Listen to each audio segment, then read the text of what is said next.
ربما من الأشياء التي تجعلني متفائلا جدا هذا اليوم هي تأكيد في المؤتمر الصحفي، التأكيد على عودة كل من تشواميني بيلينغهام وعلى عدم إصابة إيدير ميليتاو.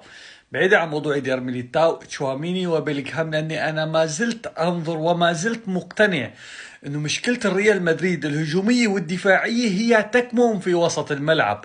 وسط الريال مدريد غير متوازن دفاعيا وغير متوازن هجوميا، وهذا الشيء بتشوف ريال مدريد سهل جدا تخلق عليه فرص، وتحديدا لو شفنا المباراة الماضية امام سوسداد والعوارض اللي اجوا بغياب لاعب الارتكاز اللي كان عم يشغل مكانه فالفيردي، بالاضافة للمساندة الهجومية اللي بيقوم بادوارها بشكل ممتاز جدا. جود بيلينغهام وبشكل مصدر ازعاج للمدافعين.